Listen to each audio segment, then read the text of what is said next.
Picture this. It is exactly 3 p.m. Right. The absolute classic danger zone. Yeah, exactly. You are yawning, you're staring blankly at your computer screen, and you desperately need a cup of coffee. Or, honestly, maybe a massive glazed donut. Usually the donut, if we're being honest. Right. And you probably just think, well, I didn't sleep well last night, or maybe these morning meetings just totally drained me. Which is such a logical assumption, you know? It feels like standard fatigue. It really does. But the sources we are deep diving into today reveal something kind of wild. What if I told you that intense craving is actually a state of localized starvation? Yeah, literally starvation happening inside your brain cells. Even though you just ate a huge lunch 2 hours ago? Sounds like a total paradox. I mean, how on earth can you be starving when your stomach is completely full? Right. And that's our mission for this deep dive. Based on our sources, we're going to explore what they call the blood sugar roller coaster. Because this specific mid-afternoon fatigue, it is not a lack of sleep. Yeah. And it is definitely not a lack of willpower, which people always beat themselves up over. Oh, totally. I know I do. But it's actually a direct physiological consequence of your blood sugar levels just completely crashing. Your brain is essentially pulling the biological fire alarm. Which completely changes how we have to look at our daily energy, right? No, completely. And that's why we're going to decode the microscopic events happening inside your body during these crashes. And most importantly, we are going to extract 3 surprisingly simple, really actionable strategies to fix it without, giving up the foods you actually enjoy. Which is such a crucial distinction in the research today. I mean, historically, the approach to metabolic health has been so restrictive. Just eat lettuce and be miserable. Exactly. The narrative was always just about cutting out entire food groups. No carbs, no joy, basically. Right. But the research we are dissecting today moves totally away from restriction. It focuses entirely on structural biology. Meaning how the body actually works on a mechanical level. Yeah, exactly. It is about understanding the mechanics of how your body processes fuel and then just manipulating those mechanics to your advantage. Okay, I love that. But before we get into the strategies, I want to address a massive misconception the sources highlight right off the bat. Oh, the diabetes stigma. Yes. When people hear the phrase blood sugar, they instantly categorize it as a medical issue, like a disease thing. Right. If a doctor hasn't handed them a prediabetes diagnosis, they just assume blood sugar literally does not apply to them. Exactly. They treat it like a disease state rather than like a daily operating system. And that is arguably the most dangerous blind spot in modern health right now. Wow. The most dangerous. I really think so. Because blood glucose is a universal human metric. It is constantly fluctuating in your system right now, regardless of how healthy you are. So it's not a pass-fail test, it's a spectrum. Right. Think of it kind of like your heart rate or your core body temperature. Oh, that makes sense. You'd only think about your heart rate when you're having a heart attack. Exactly. You know your heart rate goes up when you run or when you get stressed or, it drops when you sleep. Right. Blood sugar operates on a very similar dynamic continuum. And the source material explicitly maps out how its fluctuations dictate 5 major areas of your daily life. Okay, let me list those out from the sources. We have energy, focus, hunger, mood, and long-term health. Those are the big 5. The correlation between those spikes and that 3 p.m. brain fog, that's what I really want to dig into first. Yeah, the brain fog is so universally relatable. Because I want to know, what is the actual neurochemical mechanism that makes me literally forget how to format a basic spreadsheet at 3 in the afternoon? Right. Why does your brain just stop working? Well, we have to look at the endocrinology of the crash. Okay, break that down for me. So when you consume a meal that causes a rapid influx of glucose, say, I don't know, a large plate of refined pasta. Or a giant bagel. Sure, a giant bagel. That sugar enters your bloodstream incredibly fast. And your body interprets this sudden, massive concentration of glucose not as fuel, but as a state of emergency. Wait, really? It sees food as an emergency? Yes, because blood is a really delicate tissue. Too much glucose makes it viscous, almost syrupy, and that is actually damaging to your blood vessels. Oh, wow. I never thought about it literally thickening the blood. Yeah, so your body panics. The pancreas overcompensates big time. Right. It floods the system with a massive dose of the hormone insulin. You get the sugar out of the blood as fast as possible. Exactly. The insulin is there to clear the glucose out of the blood and push it into your cells. So the panic response basically causes an overcorrection. A severe overcorrection. Yeah. The insulin clears the sugar out so aggressively that your blood glucose levels actually plunge below your normal baseline. And that dip, that subterranean valley on the roller coaster, that is the crash. That's the crash. And here's exactly where the brain fog happens. Okay, I'm listening. Your brain, despite only weighing about, 2% of your body mass, it consumes roughly 20% of your daily glucose. Wow, it's a massive energy hog. It is.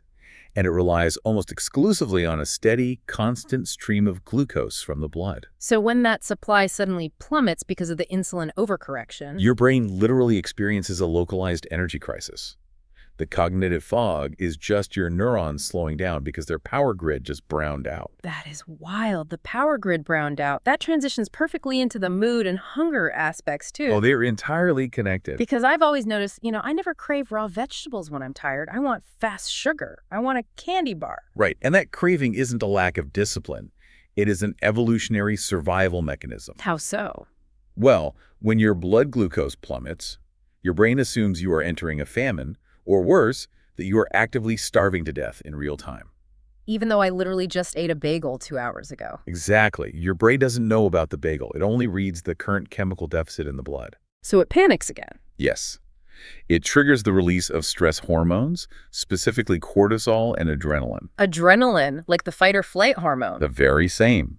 The purpose of that adrenaline is to literally force your liver to dump its emergency stores of glucose into the bloodstream just to keep you alive. Oh my gosh, that completely explains the hangry phenomenon. It really does. When I snap at my coworker because I haven't eaten, it's not just a personality flaw. My body is literally pumping me full of adrenaline. Right. It's preparing you to fight a predator for your next meal. That is so intense. So the jitteriness, the anxiety, the irritability I feel. That is just adrenaline and cortisol coursing through your system. Your body is treating the energy dip as a literal physical threat to your life. Okay, the sources bring up an analogy here that I think perfectly bridges the gap between this daily moodiness and that fifth pillar we mentioned, which is long-term health. The thermostat analogy. I love this one. Yeah, let's unpack this. They compare your blood sugar baseline to a home's thermostat. Right. So if you set the thermostat to a steady 70 degrees, the HVAC system just sort of hums quietly in the background.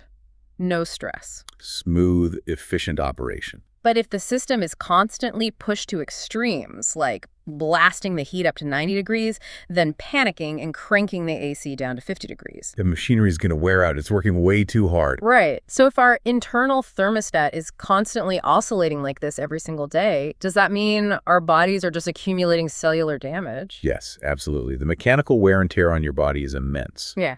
This process in the literature is called allostatic load.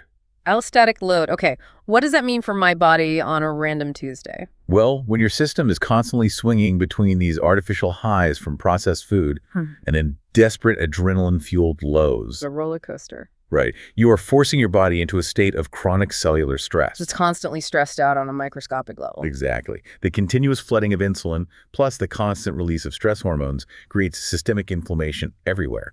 Over years and decades, I imagine that really adds up. It degrades your metabolic flexibility entirely. It paves the way for insulin resistance. And insulin resistance is the precursor to the really scary stuff, right? Yeah. It is the foundational precursor to type 2 diabetes, cardiovascular disease, and even neurodegenerative conditions. Okay, I want to pause on that term, insulin resistance, because it gets thrown around in medical articles all the time. It's totally overused without being properly explained. Exactly. But the sources provide this brilliant, totally jargon-free framework to visualize what is actually happening when the thermostat breaks. The neighborhood analogy. It's the best way to understand it. Yes, let's map out this neighborhood analogy, and then I want to tie it back to the actual, hard biochemistry. Okay, let's build the neighborhood. Yeah. Imagine your body is this vast city, and all of your individual cells, your muscle cells, your liver cells, your brain cells. Those are the houses in the neighborhood. Right. The houses are the basic building blocks of the city, and they require constant energy deliveries just to keep the lights on and keep functioning. Okay, so the houses are the cells, the energy derived from the food we eat, the glucose, that would be the delivery trucks driving down the streets. Exactly. And the streets, in this case, are your bloodstream. Okay, so I eat a bagel, the glucose enters the bloodstream, and a fleet of delivery trucks pulls up to the houses. Perfect. But here's the catch. The delivery drivers cannot just, throw the food through the window. Right, that would be chaos. The houses have locked doors. In order for the glucose to actually get inside the cell where it can be burned for fuel, It needs a key. And that key is insulin. That key is insulin. Okay, so in a perfectly healthy metabolism, the food arrives, the pancreas provides the insulin key, the key unlocks the front door, the glucose goes inside the house, and the street is cleared. Boom. The thermostat stays at 70 degrees. Everything is peaceful. But what physically happens to the lock when someone develops insulin resistance, like biologically? This is where the analogy translates directly into the hard biology. When you subject your body to chronic glucose spikes day after day, By eating tons of sugar and refined carbs. right, you are forcing the pancreas to constantly pump out massive, excessive amounts of insulin. You are bombarding the houses with thousands of delivery trucks and thousands of keys every single day. Just a constant barrage. Over time, the environment inside the cell actually begins to change. The chronic inflammation and the constant surplus of energy cause lipids to accumulate. Lipids, so like microscopic fat droplets. Yes, microscopic fat droplets start to accumulate literally inside the muscle cells. Oh, wow. Inside the actual cells. Intracellular lipid accumulation. Exactly. And this lipid accumulation creates toxic byproducts that interfere with the cell's signaling pathways. It literally changes the physical shape of the insulin receptor on the cell's surface. So returning to the neighborhood analogy, the lock physically deforms. The lock deforms. It gets jammed up. So the insulin key goes into the lock, but because the lock is all bent out of shape from the cellular stress, the key won't turn. It won't turn. The door remains completely shut. Wow.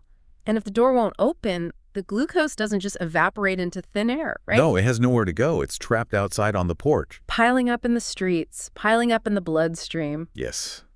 And this creates a truly terrifying biological paradox. The streets are dangerously cluttered with glucose delivery trucks. Which is what a doctor measures when they say you have high blood sugar. Exactly. But the people inside the house, they are starving. That is so crazy. Your cells are literally starving in a sea of plenty. The glucose is right there.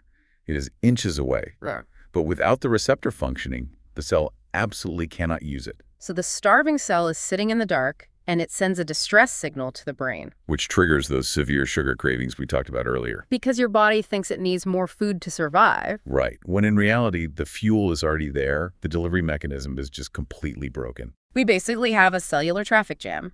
The locks are deformed, the streets are flooded. A total gridlock. That leads us to the critical question based on the sources. Who is dispatching all these delivery trucks in the first place? That is the million-dollar question. Why is the modern neighborhood dealing with such a catastrophic overload of glucose compared to, say, 100 years ago? The sources are totally unequivocal about this. Human biology has not changed in the last century. Our genetics are the same. But our food environment has changed completely. Yes, the primary drivers of this broken lock syndrome are hyper-processed dietary staples. The stuff that is just everywhere now. We're talking about breakfast cereals, fruit juices, sweetened yogurts, refined starches. And the big one, high fructose corn syrup, right? Oh, the absolute ubiquity of high fructose corn syrup, or HFCS. It is everywhere. Let's focus on that for a second, because I constantly hear this counter argument, usually online, that, sugar is sugar. Right, the old a calorie is a calorie myth. Yeah. People say whether it's cane sugar or raw honey or HFCS, your body supposedly processes it all the exact same way. Which is biochemically false. Well, yeah, the clinical data in our sources suggests HFCS acts as a massive accelerant for insulin resistance. It really does. So if they are both just simple sugars, why does the body treat HFCS so differently? What is the actual difference in the metabolic pathway? It all comes down to how different organs in your body handle different molecules. Standard table sugar, which is sucrose, is composed of 50% glucose and 50% fructose. Okay, 50-50. And HFCS? HFCS is often skewed slightly higher in fructose, maybe 55%. But honestly, the real issue is the sheer volume we consume and the specific biochemical pathway fructose is forced to take. Walk me through that pathway. When you consume glucose, it can be used by virtually every single cell in your body. Your muscles use it, your brain uses it, your organs use it. So the deliveries get distributed evenly across the whole neighborhood. Exactly. But fructose cannot be used by your muscles or your brain directly. Wait, really? The muscles can't burn fructose at all? Nope. It has a completely different chemical structure. It has to go straight to the liver to be metabolized first. Oh, wow. So instead of distributing the delivery trucks across the whole city, you are routing every single truck to one specific warehouse. A single warehouse that gets overwhelmed incredibly easily. That sounds like a recipe for disaster. It is. Because when you consume a massive amount of liquid fructose, like a giant soda or even a large sweetened fruit juice, the liver is just bombarded. It's too much inventory all at once. Right. And it can't process that much fructose into usable energy fast enough. The assembly line breaks down. So what does the liver do with all the excess? It initiates a process called de novo lipogenesis. De novo lipogenesis. Okay, translating that. Making new fat. Exactly. It takes that excess fructose and converts it directly into fat. Directly into fat. Yes. Some of this newly created fat is exported out into the bloodstream as triglycerides, which you see on your blood panels at the doctor. Right, high triglycerides. But a terrifying amount of it just stays trapped inside the liver itself. Which leads to non-alcoholic fatty liver disease, which the sources note is literally skyrocketing globally right now. It's an epidemic. And here's why it matters for the roller coaster. A fatty liver is a highly insulin-resistant liver. Because it's packed full of those lipids we talked about earlier. Exactly. The locks on the liver are jammed. And when the liver becomes insulin-resistant, your entire systemic metabolism is compromised. It throws the whole system out of whack. It starts overproducing glucose, even when you aren't eating, further flooding the streets, driving up your baseline insulin levels. The sheer volume of hidden fructose in the modern diet is literally a metabolic wrecking ball. This hidden aspect is what makes me so infuriated. It's totally deceptive marketing. The source material features this great anecdote. A guy says, I thought fruit yogurt was healthy. Then I actually looked at the label. 22 grams of added sugar. Seriously. Yeah, we've all been there. I have fallen for this exact marketing trap so many times. You buy this beautiful, organic, artisanal blueberry yogurt thinking you're making a responsible, healthy choice. And then you read the back. Right. The nutritional profile is basically identical to a melted ice cream sundae. We are essentially ordering 500 pizzas to the house before 8 a.m. and disguising it as health food. That's a perfect way to put it. The food industry has engineered these products to totally bypass our natural satiety signals. Meaning we don't feel full when we eat them. Right. If you were to eat the equivalent amount of sugar in, say, whole raw blueberries, the sheer volume of water and fiber would make you physically full way before you could finish them. You'd have to eat like 3 pounds of blueberries. Exactly. You'd be stuffed. Yeah. But by extracting the sugar and concentrating it into a smooth yogurt or a clear juice, you can consume a massive payload of glucose and fructose in literal seconds. Which generates an immediate violent spike in your blood sugar. A massive spike, which triggers the massive insulin dump, which brings us right back to the 3 p.m. crash. Okay. It is very easy to look at that rigged environment and just feel completely, utterly defeated. Like everything in the grocery store is trying to break my metabolism. It can feel very doom and gloom at this stage of the research. But this is where our sources make this amazing pivot. They transition from identifying the problem to offering biological workarounds. And they are incredibly practical. Right. They don't suggest going on some restrictive, miserable crash diet. Instead, they provide 3 microscopic, highly actionable interventions. Tools that manipulate our biology to help clear the streets of deliveries, even in this modern environment. They are structural changes to how you eat, rather than just obsessing over exactly what you eat. Right, which makes it so much more sustainable for a normal person. Okay, let's lay them out. The 3 interventions are prioritizing protein at the start of a meal, taking a short walk after eating, and utilizing fiber as a metabolic net. Those are the big 3. I want to break down the mechanics of each of these, starting with intervention 1, which is protein first. Food sequencing. Yeah. What is the actual physiological difference between eating a piece of chicken before a bowl of rice versus eating the rice before the chicken? It seems like it shouldn't matter, right? It all ends up in the same stomach acid, doesn't it? It all just mixes together. It does all enter the stomach, yes. But here's the secret. The stomach isn't just a big, dumb mixing bowl. It is actually a highly regulated valve system. Oh, interesting. A valve system. Right. At the bottom of your stomach is this muscular ring called the pyloric sphincter. And it strictly controls how quickly food empties out of the stomach and into the small intestine. And the small intestine is where glucose is actually absorbed into the bloodstream, right? Exactly. So if you eat refined carbohydrates on an empty stomach, Like reaching for the free bread basket at a restaurant the second you sit down. The classic trap. Those simple starches break down incredibly rapidly in the stomach. The stomach senses them and empties them quickly through that pyloric valve. So it just dumps right into the intestine. A literal tsunami of glucose hits the small intestine and floods the bloodstream all at once. Huge spike, massive insulin dump. But what if we sequence the food differently? What if I eat the chicken first? If you front-load the meal with protein and even some healthy fats, it triggers a completely different mechanical response in your gut. Because protein is harder to digest. Much harder. It takes significantly more mechanical churning and chemical effort to break down. When protein hits the stomach lining, it stimulates the release of specific hormones like cholecystokinin or CCK and GLP-1. GLP-1, I hear about that constantly with all those new weight loss drugs. Right. Those drugs mimic this exact natural hormone. And what these hormones do is explicitly tell the stomach to slow down gastric emptying. Oh, I see. It essentially tightens the pyloric valve. Exactly. It naturally narrows the funnel at the bottom of the stomach. Okay, so then I eat my rice or my bread after the chicken. What happens to the carbs? Those carbs go into the stomach, but they get trapped behind the slower digesting protein. Like being stuck in traffic behind a slow truck. Perfect analogy. Because the valve is tightened, those carbohydrates are forced to empty into the small intestine at a very slow, highly controlled trickle. So instead of a tsunami hitting the bloodstream, it's just a slow, steady stream. A manageable stream of glucose deliveries. The pancreas doesn't have to panic.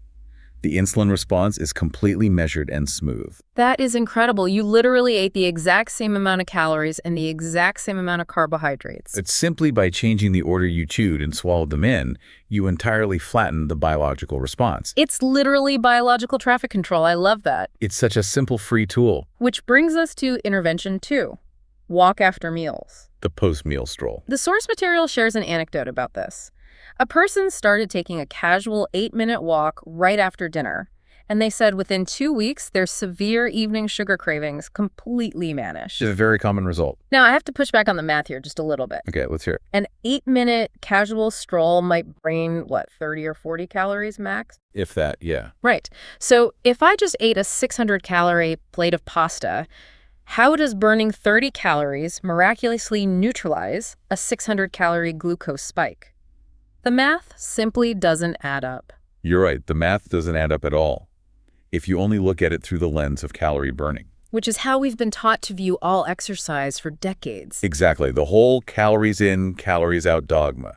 But this specific intervention has absolutely nothing to do with burning calories. Okay, what is it doing then? It is entirely about receptor signaling and creating molecular bypasses. Back to the neighborhood. Let's return to the neighborhood. You eat the pasta. The glucose delivery trucks are circulating in the bloodstream. If you just go sit on the couch and watch TV, your muscle cells are at complete rest. And if they are at rest, the doors are locked. The only way the glucose can get into a resting muscle cell is if insulin perfectly unlocks the door. If you have any insulin resistance, if that lock is deformed, the glucose just sits there, trapped in the blood, causing a huge spike. Okay, but what changes when I stand up? When you stand up and start walking, you activate the largest muscle groups in your entire body. Quadriceps, your hamstrings, your glutes. The big engines. Right. And when a muscle contracts repeatedly like that, it requires immediate fuel. It can't wait. This physical contraction physically activates an enzyme pathway called AMPK.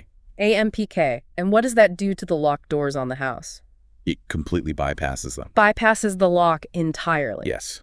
Activation of AMPK triggers glucose transporters inside the cell, specifically a protein called GLUT4, to literally migrate to the surface of the cell membrane and pull glucose inside without needing insulin at all. Whoa. So the muscle contraction literally opens a side window on the house and just yanks the glucose off the porch. Exactly. Regardless of whether the front lock is broken or not. That is mind-blowing. That is the mechanism. An 8-minute walk isn't trying to burn off the pasta calories. It is mechanically moving GLUT4 receptors to the cell surface, vacuuming the glucose out of the bloodstream in real time. So by clearing the streets dynamically as the food is digesting from your stomach, you prevent the blood sugar from ever piling up into that massive spike? No spike means no reactive insulin dump from the pancreas. Which means no subterranean crash 2 hours later. The 30 calories burned are totally irrelevant. The localized improvement in insulin sensitivity is the actual magic. You're just manually clearing the streets. It's brilliant. That honestly reframes the entire concept of movement for me. It's not a punishment for eating dessert. It is functional maintenance for your vascular system. That's a very healthy way to look at it. Okay, so if protein narrows the funnel in the stomach and walking forces the muscles to vacuum up the blood in the streets, what is happening in the intestines? The third pillar. That leads to intervention 3. Fiber every meal.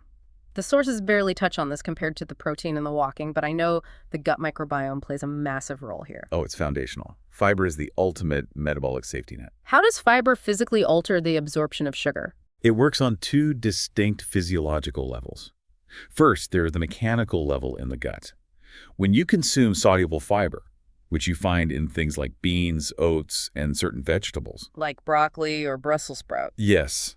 That soluble fiber actually absorbs water as it moves through your digestive tract, and it forms a highly viscous, gel-like matrix. A viscous matrix, so it literally turns into a gel. It does. And this gel coats the lining of your small intestine. Okay. And as it coats the lining, it physically tangles up the carbohydrates and sugars you just ate. Like a net.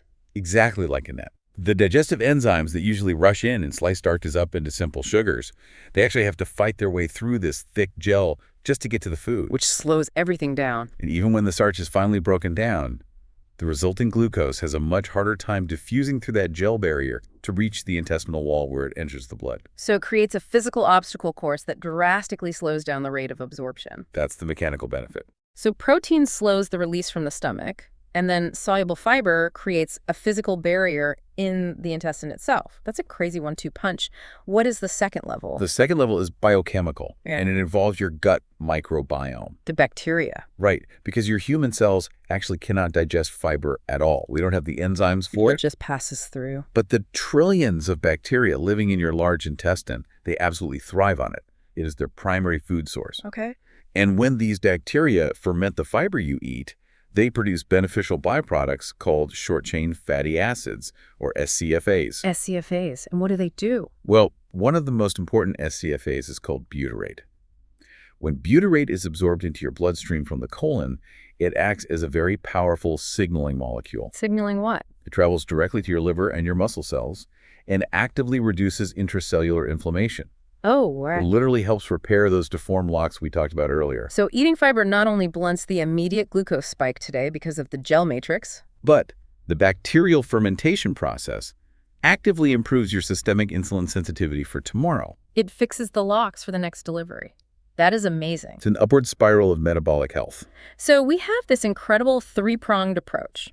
We sequence the protein to slow the stomach valve. We walk for 8 minutes to activate the GLUT4 receptors and bypass the locks. And we eat fiber to build the viscous matrix and feed the microbiome. It's a very robust toolkit. But I want to synthesize this and look at the actual daily reality for the listener, because while the biochemistry is fascinating, knowing all of this could easily turn someone into a neurotic mess. Oh, totally. Orthorexia is a real concern when people learn about this stuff. Right. Are we saying they just have to mathematically calculate every single bite of food for the rest of their lives? Like, hold on, I can't eat my French fry until I've ensured my pyloric valve is sufficiently narrowed by an optimal ratio of protein. That sounds absolutely awful. Because that sounds exhausting. It sounds like a new form of dietary prison. And thankfully, the source material heavily guards against that exact mindset. The philosophy they promote is stability over perfection. Stability over perfection. I like that. The goal of these interventions is not to force your blood sugar into a flat, unchanging line. You are a living human being. Your blood sugar is supposed to rise and fall when you eat. It's a wave, not a flat line. Right. The goal is simply to blunt the extremes. It is about developing metabolic flexibility. Metabolic flexibility, meaning the body can handle a shock without the whole system breaking down. Exactly. For decades, the diet industry sold this idea that the only way to manage blood sugar was to rapidly lower it all the time. Cut all carbs, go into deep ketosis, never eat fruit. Which is just another form of extreme stress. It is. Forcing the thermostat to absolute zero is just another stressor. The modern clinical view, the one of these sources, is that a stable, slightly rolling blood sugar profile is vastly healthier than a system that is constantly being forced into extremes. It's about mitigation, not elimination. It's about looking at your plate and saying, you know, I really want this massive bowl of pasta because I'm at an amazing Italian restaurant and I want to enjoy my life. As you should. But I'm going to eat the chicken appetizer first, and I'm going to make sure I walk around the block twice with my partner before we get in the car to drive home. Right. It doesn't ruin the meal. It doesn't ruin the experience, but it completely changes the biological aftermath inside your body. It really removes the morality from eating. Food is no longer morally good or morally bad. No, it is simply information, and it's a mechanical load on your system. You don't have to live in fear of an apple or a slice of sourdough bread. You just have to give your body the structural support to process it efficiently. Which is such a freeing realization. As we wrap this up, the contrast between where we started today and where we are now is pretty stark. We covered a lot of ground. We began at 3 p.m. dealing with brain fog and cravings, probably blaming ourselves for just being lazy or weak. The guilt cycle. Right. But we've learned that this is actually an endocrinological alarm bell. It is just the crash after the spike. Pure biology. We mapped out the neighborhood. We saw exactly how glucose deliveries pile up in the streets when the insulin locks are deformed by cellular stress. The broken locks. We dissected how high fructose corn syrup targets the liver specifically, driving that lipogenesis and making the whole system insulin resistant. The warehouse overload. And then we extracted the tools. Protein first to regulate the stomach valve, walking to trigger AMPK and bypass the broken locks, and fiber to build a viscous matrix and generate those incredible short-chain fatty acids. It is a massive, empowering shift in perspective. You finally move away from the guilt and the shame of diet culture, and you step into the role of an architect, just managing your own biology. It really is empowering. But looking at the entirety of the source material and thinking about everything we've discussed, it leaves me with one final, slightly unsettling thought. Okay. Well, we've clearly established that our cellular machinery is brilliant. It evolved over millennia to perfectly handle natural energy fluctuations. It's a very resilient system, naturally. But our modern food environment has weaponized ultra-processed carbohydrates and hidden fructose to such a staggering degree. They are basically inescapable baselines in almost everything we consume in a standard grocery store. They really are hiding everywhere. So if that is true, are we actually living our entire lives in a state of low-grade artificial biological emergency without even realizing it? Have we completely normalized a state of constant adrenaline-fueled physiological panic, and we just call it modern life? That is a very profound question to leave on. The environment absolutely sets the trap, but the mechanics we learn today, they offer the way out. They do. So next time you are staring at a nutritional label, or the next time that primal 3 p.m. craving hits hard, ask yourself who is really in control of your daily energy. Great question. Until next time, keep questioning, keep learning, and seriously, go take that 8-minute walk. We'll see you on the next deep dive.